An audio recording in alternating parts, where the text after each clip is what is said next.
Sunday the 19th of July and we're in wheat. I know a lot of people are even further ahead than we are, but that's still pretty early for us. So I'm out here just tray testing. This is also the field where we do weed suppression trials. So we're out here, we've got to take grain samples and yield samples. So we'll report back on that later. Morning everybody, it's Monday the 20th of July and we are still in the wheat. So Ed here is just tidying up some little bits as he's putting his AB line, and I just wanted to kind of explain. So Ed here is my neighbour, and this is obviously the New Holland combine making its way down the field. And this hedge line here is the border between some of Ed's fields and mine.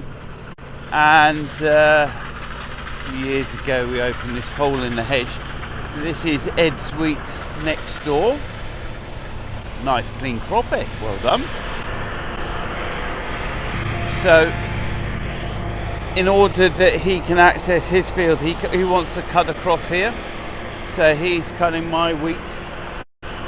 Part of the problem is his entrance used to be the far end of the field, but it's rented land and now he has trouble accessing it because of housing. So Ed's cutting this field in order that he can access his own. And we actually had someone come to look at the straw here today, but they had too much black grass in it for them. So those people who say, why are we chopping the straw on a year where there's not a lot of straw, the reason is this particular buyer wasn't interested in it. So chopping here, and then we shall move again. So we're chopping here, and then Ed will go next door, and then he will be combining his own wheat. So we're kind of flipping between Ed's fields and my fields depending on demand. And at the other end of the farm, we've just had an update that the John Deere combine should be with us about Friday. So it's going to come back and finish the rate that it couldn't finish, and then it's off to a big block of winter wheat. So lots of moving parts in our harvest, but it does enable us to hopefully do it a little bit cheaper than owning our own combine. Okay, see you soon. Bye. Afternoon everybody, it's Wednesday the 22nd of July, and as you can see behind me we've got the combine and Jack's just picking up her trailer. So we're combining a few small fields at home. We're just dipping in and finishing them off. We've had a pretty good run, the weather's stayed strong. We've pushed on well in the last few days. We did about 50 hectares over the last 24 hours, and we just spent some time today. We've had a bit of a breakdown, and in fact had a tyre replaced on the combine today. So we've had some delays, but we're making steady progress. The John Deere still isn't here yet, so our neighbour is still chomping away on the little fields. Done some straw in rows, some is being chopped like today. And pleased to report quite good yield data so far, around 8 tonnes. So compared to light land, I think we're doing all right. I'm a bit fearful of what the chalk's going to offer later in the week, but yields appear to be holding up well on the heavy land. Just taking lots of samples, so I'll be able to share the sort of quality results later. And just to say, harvest progressing ahead of schedule, and I think we're still sort of 3 weeks ahead of where we would normally budget to be. So more updates to follow. See you soon.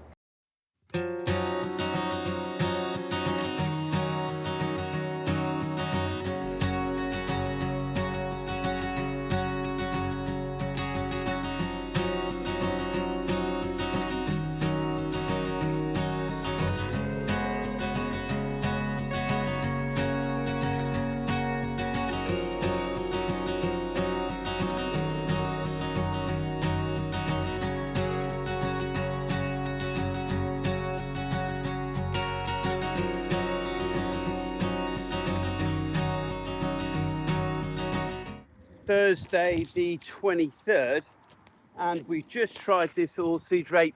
As you can see, it's still pretty green, and in fact we are answering a request to put it into rows to see if we could bale it, and we're having real trouble putting it through the combine. So let's just have a look at the row, and that helps explain it.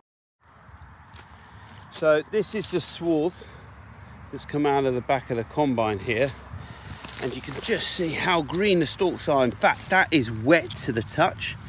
And but you are getting lighter coloured. But I just wanted to show you this. Inside, it's this funny sort of black finish to it in places. There we go. There's a really good example there where a stalk has been split open. And I don't know if this is cabbage stem flea beetle kind of damage or some sort of disease, cranker or something like that.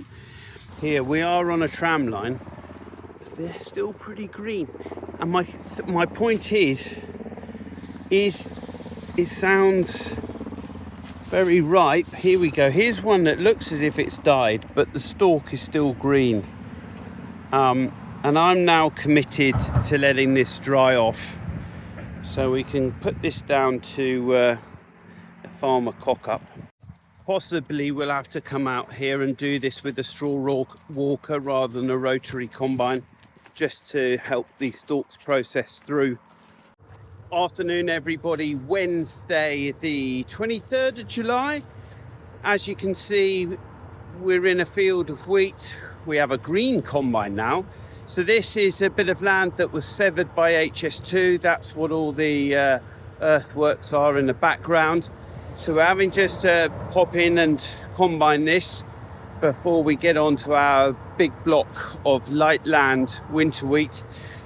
And as you saw from the previous video, we tried our oilseed rape, but that's still too green. So that we're a hold on that one, but we're into more wheat, and we're finally into the light land wheat, so we'll see what the yield potential is. So it's still Thursday the 23rd, and we're happily in the wheat on the light land now. So this is variety Palladium. This was in fact the last field we drilled last autumn, and it looks as if it's coming off at about 7 tons a hectare. So not as bad as some yields I've been hearing about, but I'll be able to confirm the yields when we get to the end of this field. All right, enjoy the footage.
Good morning everybody, Saturday the 25th of July, and we're out in a field of beans, and as you can see the combine's happily chomping up and down. Now I just wanted to talk about these beans because I purposely stood here because this bit looks all right, but as we walk across the field you'll see the challenge we're presented with. So if you recall, the reason we're growing beans here is because we had a trouble with brome in the winter wheat, and we were worried because we grow low input spring cereals in the regenerative system that meant we were going to struggle to control grass weeds. So the aim was to go in with beans in this particular field to try and combat grass weeds. And as we turn around here for the great reveal, you can see a green mess here. Now, this was not just the beans' fault. So the beans are, it's not a particularly strong crop of beans, but we had quite a big rain event, 50 mil, and this is all secondary growth, but it's a real challenge for the combine. So we're combining all the nice stuff over there, and then we will come back and try the green stuff in the heat of the day. The combine driver, Paul, has never done beans before, so we're just getting used to some nice tidy beans before we go on to the more scary stuff over here. Good afternoon, everybody. It's still Saturday the 25th, I think it is. So behind us, this is heavy land beans now. So we're pushing on into this. And in fact, the combine has just started next door. That bit there's probably the strongest bit. Earlier in the season, we were talking about how the headland looked good, but shortly after the headland, how the strength of the crop dissipated, and as you can see in this case, its creeping thistle has moved in.